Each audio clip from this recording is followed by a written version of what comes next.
Hi guys, welcome to the Wrestling Retrospective, and in today's video I'm going to be doing my review of AEW All In Texas 2025.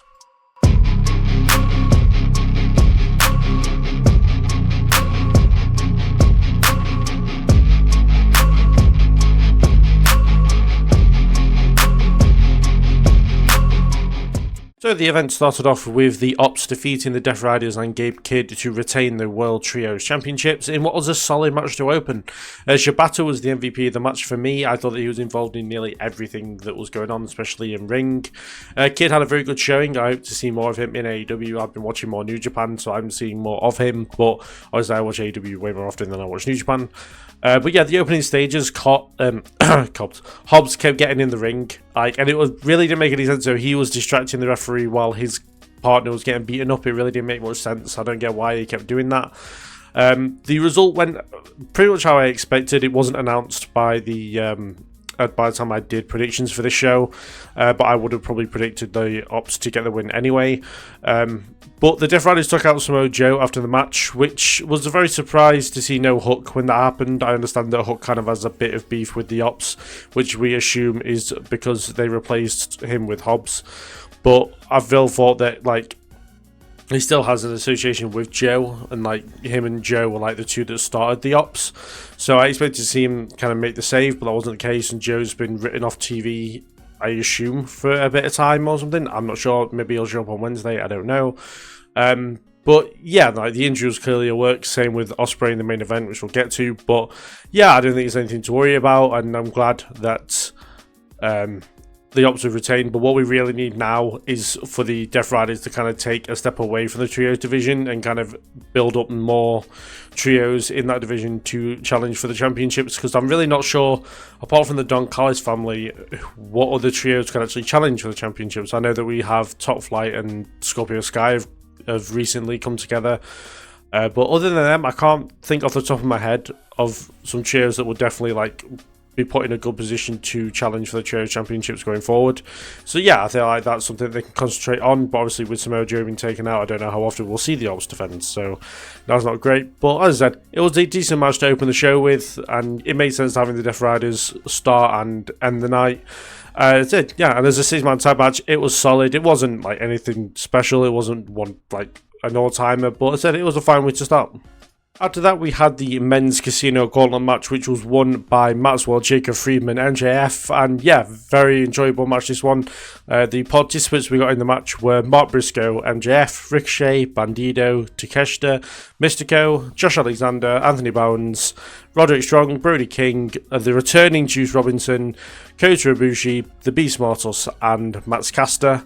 But yeah, we got a taste of Bandido versus Takeshita, and honestly, if you haven't seen their match from Ring of Honor, Supercard of Honor, go and check that out. It was a fantastic match, and arguably one of the better matches of the weekend. MJF is an idiot. During Mystico's entrance, he should have just attacked him while he was doing all the stuff in the ring. MVP kept shouting at him on commentary to go after him. It was actually quite funny. It was very uncharacteristic of MJF. I understand giving people their entrance time, and that Mystico's entrance is a bit of a spectacle now, but it was only really a spectacle in Mexico. It wasn't really getting the reactions that it got outside of Mexico, if that makes sense. On Dynamite or Collision, it didn't get much of a reaction, and here it didn't get much of a reaction either. So I feel like they've tried to make something out of nothing here, and it really hasn't stuck. But yeah, MJF is way more tactically aware of himself to know that he should have just gone for Mystico in that moment. It makes sense having teams work together throughout. I think the Don Callis family worked together. Brody King and Bandido worked together at times. Yeah, it was good to see Juice Robinson back. He looks in great shape, but looks really weird now. He's clean shaven, very used to having the scruffy beard of Juice Robinson. And we also saw I don't want to say the return of the Guns, because they did return recently, but then they have disappeared completely again. I don't know whether we'll get the renewal of the Bang Bang Gang to again help the Trios division. I feel like that would be the best way to do it, but I'm not sure whether that's going to be the case. But yeah, Juice looked in great shape. And yeah, to see the Guns as well was really good. I love how Mortis, or the Beast Mortis, is getting big reactions now. I can't imagine why that is. Definitely nothing to do with his personal life. But yeah, it's just, think how he's just getting bigger and bigger reactions the more we see him on TV now. But no, MJF played this match absolutely tactically correct apart from the Mystico entrance. He was breaking up pins constantly throughout the match but then disappearing for a while. He wasn't massively involved in like the second half of this match, whereas in the first half he was playing a big part. He was trying to quickly roll up Mark Briscoe before the third person came out. He obviously had a big exchange with Mystico, but then after that he kind of just fell into the background for a bit, and unless someone was going for a pin, and he was breaking that up to then keep the match going, which again makes perfect sense. But yeah, I feel like this is a very dangerous thing to give Maxwell Jacob Friedman. You know, he is an ultimate opportunist after all. And like I said in my predictions, if anyone's going to make having that contract around and kind of make the most of it, it's going to be MJF. And yeah, I mean, like, I even thought afterwards, like, can you imagine if Hangman and Moxley didn't work out massively in one or another's favour, and the actual saviour of AEW was MJF after like he's hated on the company so much? I thought that'd be quite a decent way to go, but I'm glad that they kind of didn't go that way, because then you'd essentially be cashing in on the same night, which I think MJF can get a lot of storyline longevity out of having that contract. But yeah, overall the match was really fun. I mean, it's really hard not to have a really fun, like, essentially a Royal Rumble match. So yeah, but for me, this was not as good as the women's, in my opinion. I did enjoy the women's a little bit more, which we'll talk about in a bit. Kind of disappointed there was only one return in Juice Robinson, but yeah, I think overall it was a very good match. And yeah, I think definitely go check it out if the kind of Royal Rumble, an AEW Royal Rumble is something you want to see, essentially. After that, but before the TNT title match, we had Adam Cole come out, and it was announced earlier in the night that, or earlier in the afternoon, that Adam Cole would be vacating the TNT Championship due to injury/health issues. And I'll be honest with you, at first I was like, oh, here we go again, Adam Cole injured, like, bloody typical of Adam Cole. We could never get anything going with this guy, and then he came out and he explained in like very loose ways kind of what was going on. He was very emotional, very much crying, saying that this could be the end of Adam Cole. And yeah, like, I wanted to say back immediately everything I said, because I'm like a right arsehole. But yeah, no, I think I'm not going to like try and speculate what's going on with Cole. That would be ridiculous to do. But I genuinely hope this is at the end. Adam Cole's the one I've been a big supporter of for a long time. You know, I think back to, like everybody else, his time in NXT, where he was absolutely killing it, and really hope that we could get that side of Adam Cole in AEW, which we kind of did for a little bit. And obviously the storyline with MJF was absolutely fantastic. It's probably one of the best feuds done in AEW history. But yeah, I feel like he's like barely like got anything done in AEW that he possibly could have, which is really disappointing. And yeah, I mean, I said in my predictions that like Cole barely wrestled since winning the TNT Championship. Now that makes perfect sense. And again, I look like a bit of an asshole, but you know, it is what it is. But yeah, I obviously wish all the best to Adam Cole, and I hope we do get to see him again, because he is an absolute great talent in the ring. So yes, following that, we had the TNT title Fatal 4-Way match, where Dustin Rhodes, of all people, defeated Sammy Guevara, Kyle Fletcher, and Daniel Garcia to become the new TNT champion. And yeah, Guevara, I can get behind being in the match. I kind of understand to a point. He's a former three-time TNT champion. Garcia adds up perfectly. He's had this feud with Kyle Fletcher going on. He's been involved with the TNT title pretty much all year. Kyle Fletcher's #1 contender. Of course he was going to be in it. But they really shouldn't have given this opportunity to Dustin Rhodes. I don't really understand why they did it. I mean, now I kind of do because of the result. But, you know, to have Dustin, who's, like 105 years old at this point, wrestle 3 times in under 24 hours is insane. And yeah, respect to the guy. He clearly has a lot of resiliency. You could see kind of in the Fatal 4-Way match that he was kind of beat up a lot at this point. But you know, it was fine. Overall, it was a good match. It was high octane. There was not really a dull moment in the match. Yeah, for me, Kyle Fletcher was the MVP of the match. I thought that he was kind of involved in more or less everything. And yeah, he had a very, very good showing in this one and probably should have won. And I'm hoping that, kind of, no offense to Dustin, but his reign isn't very long and that Kyle Fletcher takes the title from him, maybe. Sammy Guevara throughout the match was a highlight reel. He was throwing himself around like only Sammy Guevara does. But yeah, I hope Sky Blue isn't planning on having any children anytime soon, as Kyle Fletcher got his nutsack absolutely punted all over the place. You know, getting punts from all 3 of his opponents. I can't remember what they called his finisher when he was Goldust, but that finisher that he did, they did like 3 times to him, so that was pretty awful. But yeah, I've written in my notes, well, colour me shocked.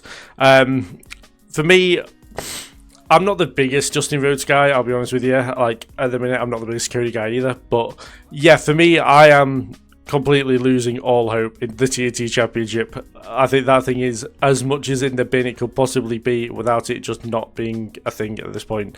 I've hoped for multiple reigns now, like I said in my predictions video, that someone was going to help revitalise the TNT Championship back to where it was when Christian Cage had it, but it just hasn't been the case. Cope didn't do much for it. Adam Cole didn't, obviously for reasons that are beyond what I knew, didn't do much for it. Daniel Garcia didn't do much for it. So yeah, it kind of hasn't worked out with the TNT title. It's kind of the forgotten mid-card championship now at this point. But you know, it is what it is.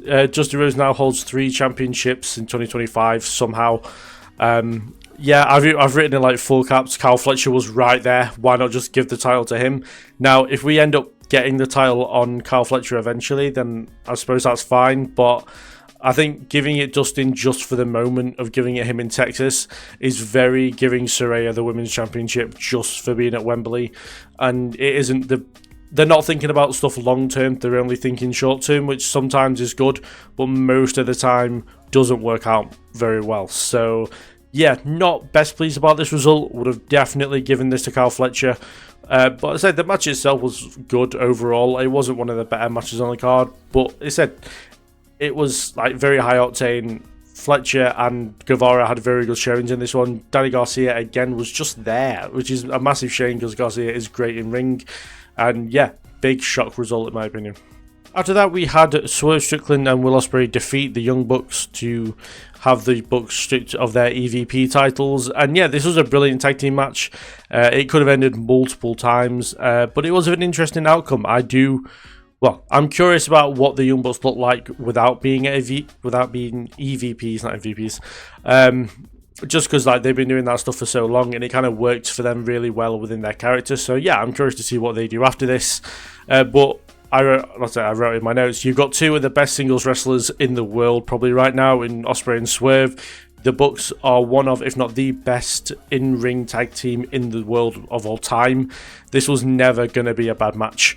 But for how high-paced like kind of the Bucks are usually, and how obviously Ospreay and Swerve are very high-paced most of the time, to have the Bucks uncharacteristically slow the match down was a bit of a surprise. I thought they were going to absolutely go all in for this one, and they kind of took till the later part of the match that we then saw that kind of more faster paced Young Bucks style that they like to go for. But the flow ended that ended with the In Stereo House Call and Hidden Blade after the Bucks hit synchronized Canadian Destroyers. I thought that was absolutely fantastic. Probably the best part of the match. But yeah, that was absolutely great. The Swerve Stomp followed by the Stormbreaker looked absolutely gnarly. I thought that was absolutely fantastic. Nana got dropped again. It wouldn't surprise me. I've kind of thought this was going to happen during the Ricochet feud, and it didn't. But like, I'm surprised Prince Nana hasn't turned on Swerve just for the amount of bumps he has to take to help him during matches at this point. But getting to the final stages, I had no idea who was going to win this one. I thought it was going to be the Bucks, then I thought it was going to be Swerve and Ospreay. And it's like the best feeling you can get in a match is where you get to a point where even the prediction that you went for, you've kind of forgotten about, or like you're so indecisive about who's going to get the win that you're just locked in on the match. And that's the kind of feeling I got for this one, and that's why it was probably one of the better matches of the weekend. But yeah, the EVP trigger after the blade to Swerve, I thought that was it. I thought the Bucks were going to get the win after that one, but it was not the case. But yeah, to have the final parts of the match kind of be the Young Bucks beating the crap out of Swerve and Ospreay, and Swerve putting himself across Ospreay after taking multiple super kicks for them to quickly turn the match around. And I liked like the small details, to the fact that Matt was looking for a tag from Nick, even though he was nowhere near his corner. He was dead in the center of the ring before he took the house call and the Hidden Blade at the same time. I think that was what they went for. I thought it was really good. It's a really good kind of very small detail within the Young Bucks that they do that make them one of the best tag teams. But yeah, overall, as I said, it was arguably one of the better matches of the weekend, arguably one of the better tag matches we've seen in a very long time from all companies of wrestling right now. But yeah, I thought near the end of the match, I thought Swerve might turn on Ospreay with the old wrestling trope of Ospreay accidentally took out Swerve, so Swerve's going to cost them everything. But I'm glad that they didn't go for that, because that's a very cliche thing to do. And yeah, maybe it was just my instinct of WWE kind of taking over that saw him doing that. But yeah, so absolutely no complaints from me for this one. This is an absolutely great match. And as I said, I'm very curious to see what the Young Bucks are like without being the EVPs. Following that, we had the Women's Casino Gauntlet match, which was won by Athena, which I could not have been more happier with. I know I predicted Willow Nightingale to get the win, and if I'd put my brain to it, I probably would have put Athena as like a low-key winner, to be fair, if not picked her overall. And yeah, fully deserving winner in my opinion. Athena's been absolutely killing it, not just for the past year, but for the past like 3 years down in Ring of Honor. And yeah, she has done everything you could possibly do to earn a AEW World Championship, Women's World Championship opportunity, and I'm so glad that she's got this one here. The participants in the match, we saw obviously Chris Lander and Megan Bayne, Willow Nightingale, Tay Mello, Tekla, Julia Hart, Queen Aminata, Mina Shirakawa, Athena, Thunder Rosa, Shuri making her AEW debut, and Alex Windsor also, well, she's not making her AEW debut, she's kind of making her re-debut, if you will. But yeah, as I said, I absolutely love this match. I thought this was better than the men's match, in my opinion. I thought there was just more action throughout going on. And yeah, I don't know, they kind of both very similar. Like, if anything, like, the women's match is just this much better. It's just, I just preferred it overall. It's like comparing two Royal Rumbles. They're both really fun, but one is going to be better than the other by a little bit. But yeah, big women's slapping meat to start the match, and then you have Willow at number 3, which made perfect sense. I kind of got the feeling that if Statlander was going to be standing over Megan Bayne when number 3 came out, it would be Willow. But if Megan Bayne was stood over Statlander when number 3 hit, it would be Tay Mello. And yeah, I kind of got both of them right, because Willow came out number 3 and Tay came out number 4. Yeah, very weird that women were coming out with other women who probably should have been in the match. I found myself like going, why is this person not in the match? Why is that person not in the match? Because we had Penelope Ford come out with Megan Bayne. We had Anna Jay, who I was very surprised wasn't in the match, come out with Tay Mello. And then later on we saw Sky Blue come out with Julia Hart, which again, all 3 of these women are AEW originals. They probably should have been in the match anyway. But no, they interfered and stuff. Like Sky Blue at one point was literally so involved in the match that Mina Shirakawa made her tap out and thought she'd won the match when she wasn't even in it. But yeah, we saw the return of Harley Cameron, who, like, the return wasn't within the match. She was helping Tay Mello against Megan Bayne and Penelope Ford, and Anna Jay and Harley Cameron chased away Penelope Ford to leave Megan on her own for the match. But yeah, for me, there was a big reaction for Tekla. She seems to be getting very over very quickly. And yeah, Tekla for me has I keep saying Tekla, and it's not, it's Tekla, but you have to forgive me on that one. But yeah, for me, she looks like a future world champion right now. She has a lot of intensity, and she's very, very quick as well. The kind of, I don't want to say that, is it reverse? I want to say it's a reverse crab, I'm not sure. The thing that she does when she stands on her hands and feet backwards into a spear, I think is really cool. And yeah, she's kind of, I know that she attacked the owner of Stardom, which is why she was let go from there. And the way I look at it is like, she's a bit of a bitch, but it's like in a good way, and it's going to take her probably to the top. You know, if you look at guys like people like MJF, who's a massive asshole, but he like makes everything about that be successful for him. Like, I feel like Tekla will do the same for that. We had a really cool moment between Tekla and Julia Hart where they both hung from the top turnbuckle, were kind of staring at each other across from the ring. I thought that was really cool and would work really well in a future singles match. Yeah, Thunder Rosa and Athena came out back to back, very similar to Bandido and Takeshita coming out back to back in the men's match, which like giving them a taste of the match, giving them as in like fans, giving them a taste of the matches that they had at Ring of Honor the night before, which again, Athena and Thunder Rosa was a pretty decent match, but Bandido and Takeshita was absolutely fantastic. But yeah, we saw the kind of debut of Shuri, which I've heard very good things, mainly from Jack the Jobber from Matches of the Month. So yeah, I'm looking forward to seeing more of her in, I assume, will be Ring of Honor. She had a big standoff with Athena, which suggested that she's going to be the next challenger for the Ring of Honor Women's Championship. And then we saw the re-debut of Alex Windsor, who they've been teasing on Collision mostly, about her coming to AEW, and of course she is the missus of Will Ospreay. So yeah, it's good to see her. She had a mini match within the match with Shuri, and apparently they've met in Stardom. I don't know anything about Stardom, I've never watched Stardom. But yeah, it was a pretty decent exchange from those two, just to say, within the match. But yeah, just like the men's, this was a lot of fun. As I said, I think I preferred this one just a little bit more. But yeah, as I said, could not be happier with Athena getting the win. After that, we had the Hurt Syndicate defeat the Patriarchy and Jet Speed to retain the World Tag Team Championships. And this was a solid match. 3 or 4-way tags really make no sense to me.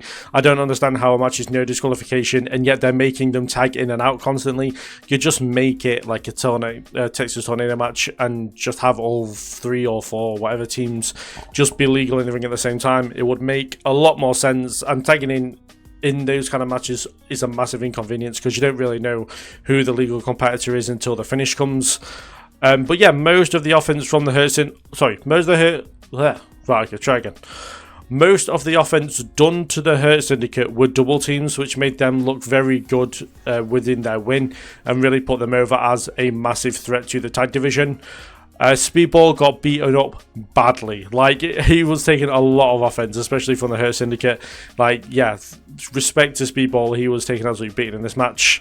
Nick Wayne, is really coming into his own. I really enjoyed his match with Titan at Ring of Honor Supercard of Honor. And yeah, just overall recently, Nick Wayne's been having very good matches. He had a good match on Collision with somebody recently, and I can't remember who it was. It made my matches of the month on the Wrestling For You website, so go check that out. There is a link for it below. But yeah, Nick Wayne is going to be a future world champion if he carries on the trajectory that he's going for right now. Yeah, I can't shift the feeling that Christian could have stolen the match multiple times. And yeah, I generally thought he was going to steal the match at one point and like kind of either pin Kevin Knight or Speedball, and then the Hurt Syndicate kind of go after Nick Wayne and Christian Cage. I now understand why that didn't happen. I wasn't quite expecting I was expecting at some point the turn of Nick Wayne, but not quite yet. Because I put down in my notes before the turn, Christian has no excuse for them losing the matches. He's the one that took the pin. Obviously that doesn't matter now, but I was expecting like a future segment with them where he's blaming Nick Wayne for the loss when it was him that took the pin. Clearly that wasn't the case. I thought also that FTR were going to cost Lashley the match, which was going to give Christian and Nick Wayne the win. Again, that did not happen. The Hurt Syndicate, or at least Bobby Lashley, recovered very quickly from FTR getting involved, and he took out Christian and got the win. After the match, we saw the return of Cope, because Nick Wayne turned on his father, his own blood. Nick Wayne turned on his own father. It was disgusting. I was shouting all kind of absurdities at the screen because of what Nick Wayne was doing to him, even though technically it's a face turn. Like, you think about the way that the patriarchy has worked out, Nick Wayne turning on Christian is actually more of a babyface move than not, but they're doing it in a way because they want to do Edge and Christian or Copeland and Christian. It's seen as a heel turn from Nick Wayne, but if you turn on a heel, is it a heel turn or is it a face turn? I don't know. The best person to ask is probably Dominic, who turned on Rhea, who was a heel at the time, and he became the bigger heel. So, you know, a heel on a heel turn means that you're the heel and they're the babyface, which kind of doesn't make sense. But you know what I mean. But yeah, I think FTR versus the Hurt Syndicate in the future is going to be a fantastic match. And yeah, we're going to see Christian recover himself into a babyface, and then I assume we're going to get Copeland and Christian versus FTR probably all out. Yeah, the match was absolutely fine. I thought as a 3-way tag, it kind of worked very well. As soon as these matches break down until you don't know who the legal competitor is, it's very stagnated. But then once it all breaks down, it's absolutely fine and it works out really well. But yeah, it was a decent tag match. Wasn't the best match on the card, probably one of the weaker matches on the card. And yeah, I feel very conflicted about the return of Adam Copeland because I really don't like Copeland, but I really love Christian Cage. So yeah, having those two back together is going to be quite a conflict of interest for me. But as I said, very glad to see the Hurt Syndicate are still tag team champions. I feel like they've been probably the best tag team of the year overall in wrestling so far this year.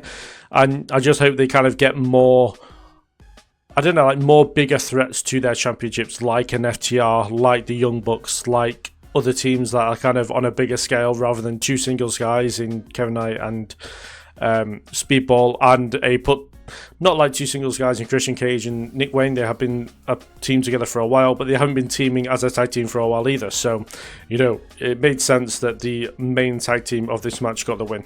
Following that, we had Toni Storm defeat Mercedes Moné to retain the AEW Women's World Championship.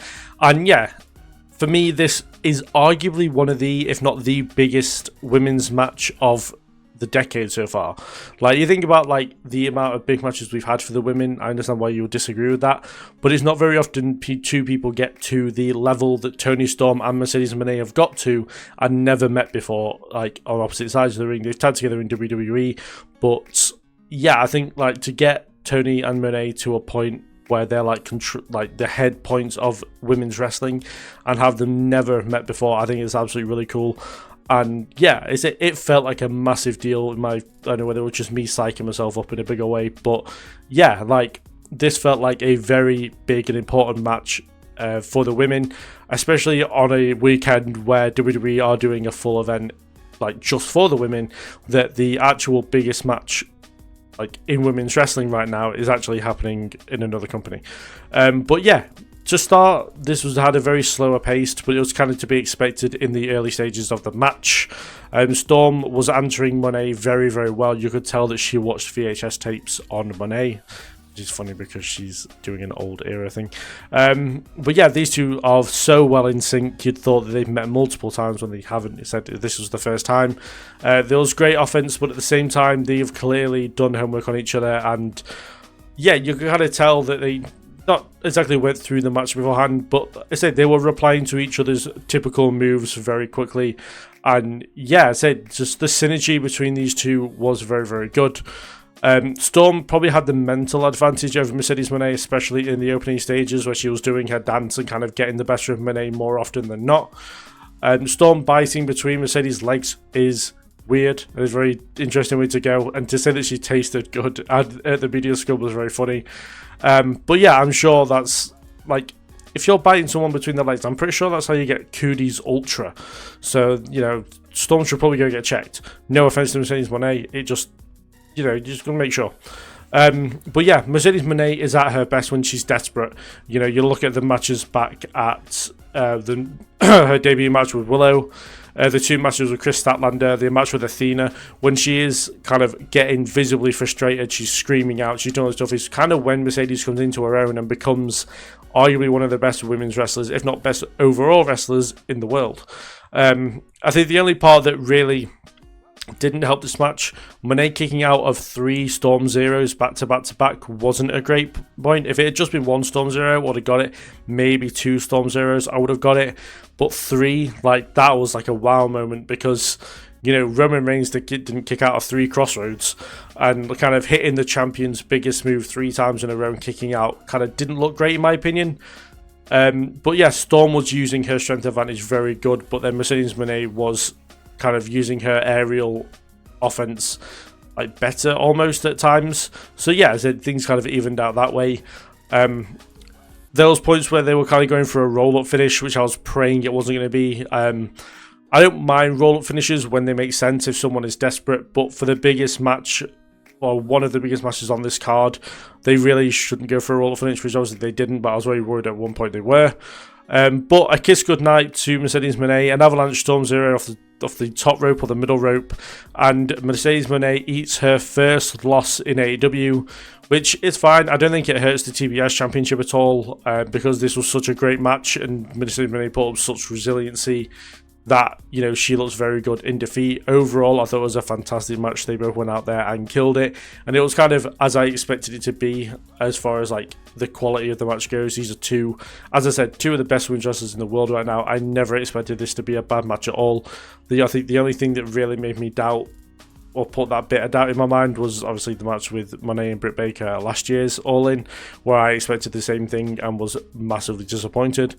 But yeah, I'm very surprised that Storm retained. I expected the changing of the guard to happen here and we get Mercedes 7 belts.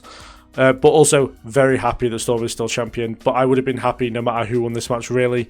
As much as I've hated on Mercedes Moné a lot on this channel, I have been my awards of the half year, I put Mercedes Moné as number 1 for wrestler of the half year. I thought she's been absolutely killing it this year. And yeah, both women are great, and I look forward to seeing the rematch, which I assume we'll get. I don't think we'll get it straight away, but down the road, I feel like we will get a rematch between these two, and Mercedes might even get the win on that one.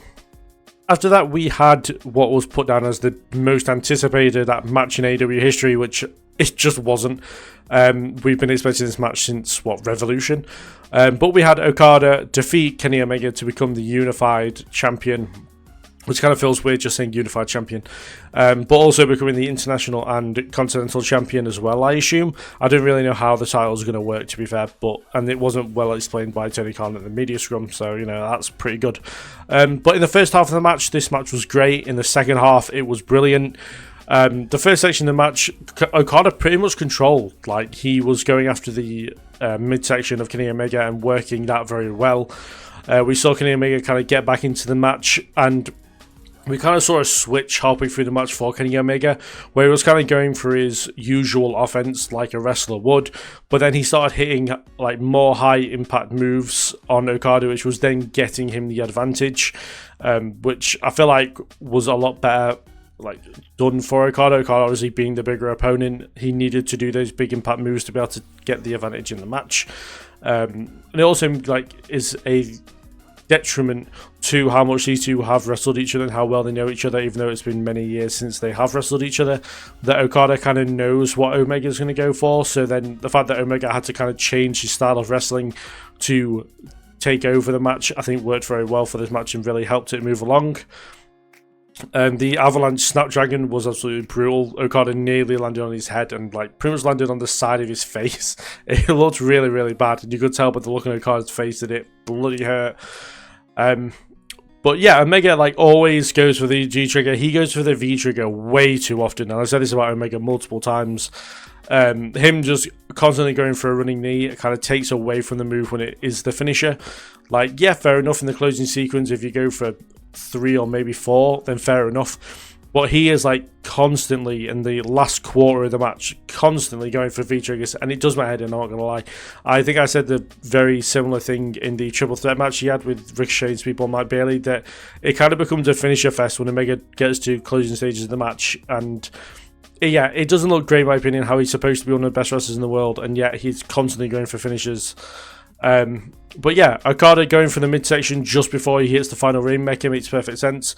To be fair, in this match especially, Okada kept going for Rainmakers, so he's just as much... it's why this didn't get match of the night for me, and I actually preferred 2 matches over this one, was because the constant finisher fest they kind of kept going for in the second half of the match, and also the amount of interference as well kind of didn't help this one. I haven't seen the matches from New Japan. It's something that I keep meaning to do. I have New Japan World. I keep meaning to go back and check them out, but I just keep forgetting, to be fair. So I can't compare this match to the originals, but I can't imagine these are as good as, because these two were in their prime at the time, especially Omega. Since the diverticulitis, I definitely said that wrong. Omega hasn't been the same kind of wrestler, so this was never going to be as good. But I said all that during my predictions video. I said this wasn't going to be as good. But I said it was still a very good match, do not get me wrong. It was probably the 3rd best match on the card, in my opinion. One of the better matches of the weekend. It just didn't hit, I think, the way people wanted it to, which, again, I fully expected. So I wasn't massively disappointed with this one. But yeah, I think that is absolutely fantastic. But I said it wasn't, unfortunately, the best match on the show. And finally, in the main event, Hangman Adam Page defeated Jon Moxley in a Texas death match to become the new AEW World Champion. And what a moment, what a match. Holy shit, this was incredible. I absolutely loved it. Yeah, did this top the Revolution 23 match? Absolutely it did. The pacing was very well done here. The whole match was a highlight. I enjoyed the fact that they were doing callbacks to the match at Revolution, but neither man were falling for the same trick twice, and yeah, it worked out very well that way. Very interesting. They seemingly written Ospreay off TV. I was not expecting them to do that, especially after him just defeating the Young Bucks to take away the EVP titles. We saw the returns of Darby Allin, which I assume will be Moxley's next feud, if I had to guess. But we also saw the appearance of Bryan Danielson. Do I think this will be a full-time return? I really hope not.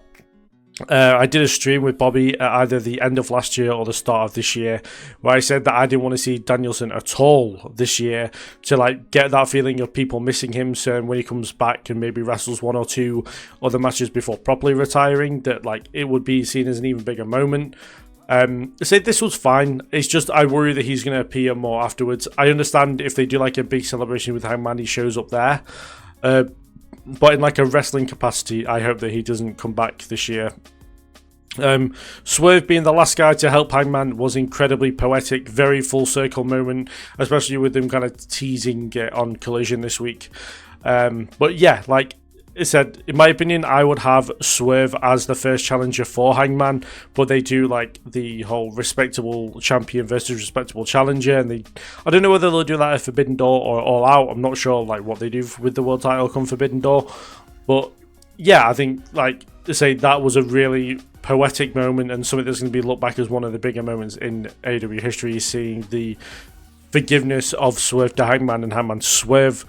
But yeah, this match had barbed wire to glass to a bed of nails. Everything was used, but the worst part for me was Hangman stabbing Moxley with a fork, because in the match they had at Revolution, it was Hangman stabbing it was Moxley stabbing Hangman, but you couldn't really see where Hangman got opened up because of his long hair. Moxley is bald. He's bald as fuck.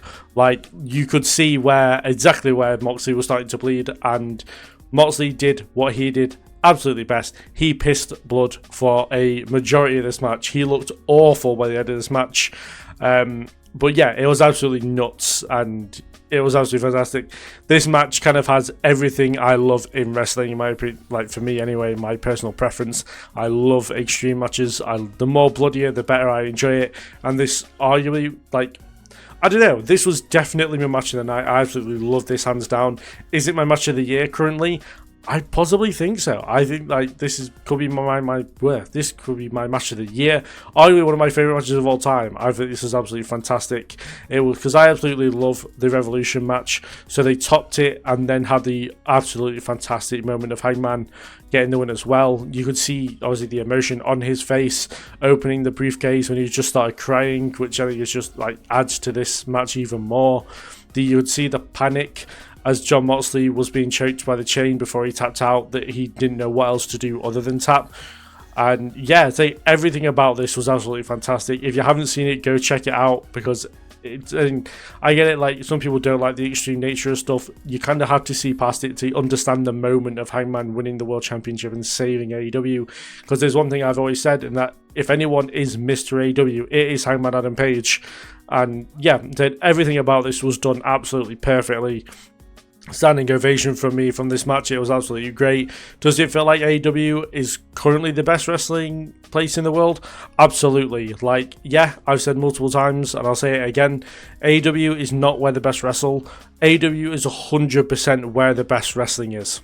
So there's my thoughts and opinions on AEW All In Texas 2025. Do put down in the comments below what you thought of the show, what you thought of the final moment of Hangman finally saving AEW, what you think the Young Bucks are going to do now they're not the EVPs, what you thought of Mercedes Moné and Toni Storm, and the Casino Gauntlet matches, whether you think Athena and MJF are going to cash in successfully to win the World Championships, and yeah, everything in between. We'll have a good discussion about it in the comments below. Do hit subscribe, as there's the reviews coming for Great American Bash and Evolution, which is tonight, which I'm very much looking forward to. And yeah, just a great weekend of wrestling continues, as I said, tonight with Evolution. And yeah, the last 2 nights with Ring of Honor, I watched a Ring of Honor pay-per-view for the first time this weekend, and man, it was great. Supercard of Honor was fantastic. 3 matches I'd definitely recommend. The women's Fatal 4-Way match for the interim TV Championship was brilliant. Nick Wayne versus Titan is a dark horse match in my opinion. I thought it was absolutely brilliant. But Takeshita and Bandido, I cannot say enough good about that match. They went out there and absolutely killed it, and it was fantastic. But yes, do put down below some of your matches of the weekend. I might do a short or something on some of my matches of the weekend. And yeah, do like if you enjoyed this video. Do stick around and subscribe for all the reviews coming up, as well as coverage for SummerSlam and Slammiversary coming up as well. Thank you very much for watching. I'll see you guys in the next one.